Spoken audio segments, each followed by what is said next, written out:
ओम बिरला के भाई हरि कृष्ण बिरला ने स्पीकर के चुनाव को प्रजातांत्रिक प्रक्रिया बताया है। उन्होंने कहा कि इससे स्वस्थ प्रतिस्पर्धा बनी रहती है।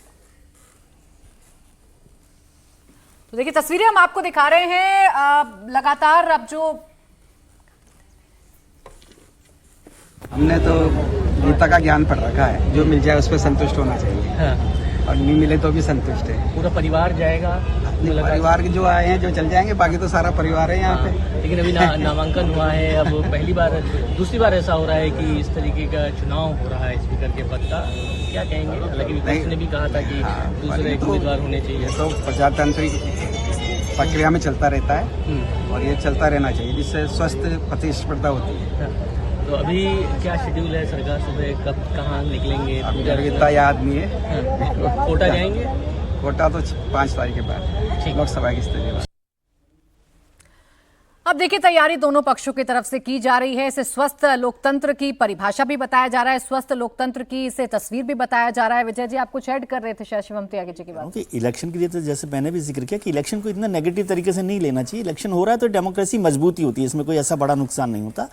लेकिन leader of opposition Rahul Gandhi बनेंगे। एक तो पहली बार वो अपने 20 साल के पॉलिटिकल करियर में, पार्लियामेंट्री करियर में एक संवैधानिक पद को ले रहे हैं, जिम्मेदारी ले रहे हैं।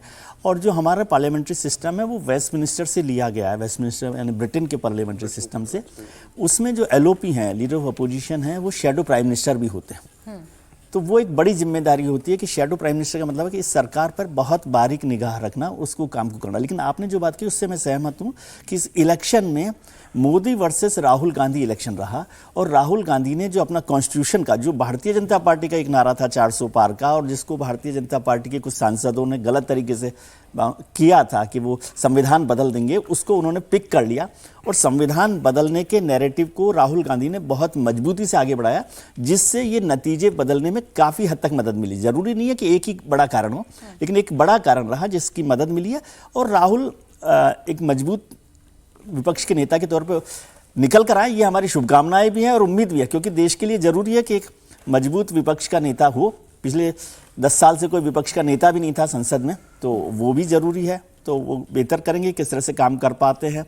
हमें उम्मीद भी करनी चाहिए और शुभकामनाएं भी देनी चाहिए, बहुत आशंका नहीं रखनी चाहिए। अच्छा, ये संविधान वाला जो नैरेटिव अनंत जी चलाया गया है, तो अभी भी विपक्ष हथियार बनाने की कोशिश कर ही रहा है ना। अभी भी आप देखिए एक एक सांसद के हाथ में संविधान की प्रति होती है, संविधान की कॉपी होती है। राहुल गांधी से आप कोई भी सवाल पूछिए तो वो संविधान की कॉपी को आगे करते हैं। कल तो शपथ भी उन्होंने संविधान की कॉपी हाथ में लेकर ली थी। तो ये नैरेटिव आगे भी क्या बरकरार रखेगा विपक्ष, और क्या इसका फायदा अभी भी विपक्ष को होगा?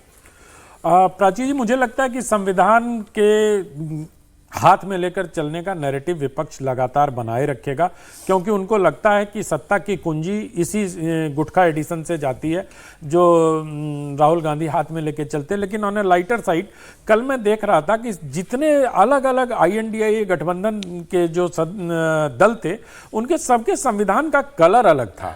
किसी का छोटा था, किसी का ब्लू था, चंद्रशेखर आजाद पर अंबेडकर की फोटो लगी थी, वो साइज बहुत बड़ा था, किसी का डिमाई आकार का था।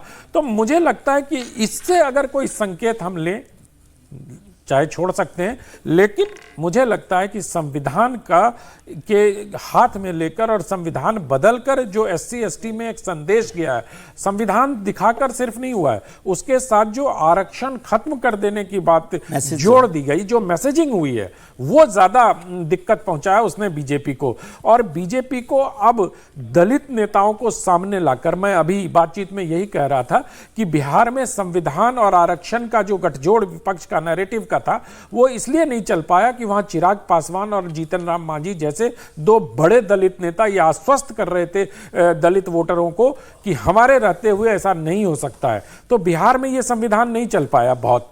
लेकिन उत्तर प्रदेश में कोई ऐसा दलित नेता नहीं था जो ये ठोक के कह सके कि मेरे रहते हुए ऐसा नहीं हो पाएगा। तो वो नीचे तक परकोलेट करके, जो एश्योर कर सके, जो वोटरों को आश्वस्त करे कि मेरे रहते हुए संविधान बदलेगा, आरक्षण खत्म होगा। अभी भी तो दलित कार्ड ही खेलने की कोशिश की जा रही है नहीं, दलित कार्ड ये दलित कार्ड वैसा दलित कार्ड नहीं है। मुझे लगता है कि सुरेश जी के लिए पहले प्रोटेम स्पीकर के में, और विजय जी ने ठीक कहा कि हमारे यहाँ वेस्ट मिनिस्टर की जो परंपरा चलती है उसमें पहले प्रोटेम स्पीकर में भी गलत एक नैरेटिव चलाया गया कि वो जो सबसे अधिक बार के सांसद होते हैं उनको प्रोटेम स्पीकर बनाया जाता है, जबकि वेस्ट मिनिस्टर मॉडल में है कि जो कंजिक्यूटिव सबसे ज्यादा बार सांसद रहते हैं, तो उसमें 2 भारतीय जनता पार्टी के थे, एक भृतहरि महताब और दूसरे का नाम मैं भूल गया हूं। वीरेंद्र जी थे, वीरेंद्र खटीक थे। हाँ, वीरेंद्र खटीक जी, ये 2 कंजिक्यूटिव 8 बार रहे हैं। और ये जो सुरेश जी हैं, ये जीते जरूर 8 बार हैं, लेकिन बीच में 98 में ये हार गए थे। 2 बार हार गए, 2 हार, Continuity 98 और 2009 मैं में। सर लौटूंगी आपके पास, जरा मैं अपने सहयोगी मनीष भट्टाचार्य के पास चल लेती हूँ। ओम बिरला जी के घर के पास वो मौजूद है। मनीष बताइए, क्या तस्वीरें हैं, क्या हलचल है, चुनाव आज होने जा रहा है, क्या तैयारी है फिलहाल सत्ता पक्ष की? देखिए, ओम बिरला की ये बेटी है सामने, अंजलि बिरला, और ये उनकी बहू है बड़े भाई की। यहाँ पर सब मौजूद हैं एक साथ, जो पूरा परिवार है आप देखिए यहाँ पर। और ये थोड़ी देर में यहाँ से अब निकलने वाले हैं, क्योंकि ओम बिरला से तमाम लोग मिलने के लिए यहाँ पर आए हुए हैं।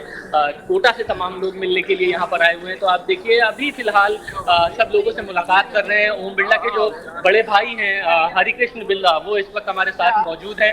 सर, पहले तो बहुत शुभकामनाएं। और क्या तैयारी हो रही है संसद जाने की? संसद जाने की तैयारी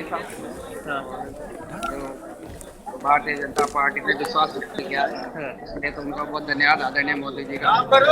उन्होंने छोटे से 3 बार के सांसद को इतना बड़ा पद दिया, उसके लिए तो ओम बिरला को जो उन्होंने विश्वास व्यक्त किया दोबारा लोकसभा का स्पीकर बनाने। तमाम लोग आए हुए हैं आज कोटा से अभिवादन करने के लिए। मैं देख रहा हूँ पूरा हाड़ौती से, पूरे हाड़ौती से सारे लोग, राजस्थान से सारे। हाँ, आप कह रहे थे कि गीता के ज्ञान है उस पर आप अमल करते हैं।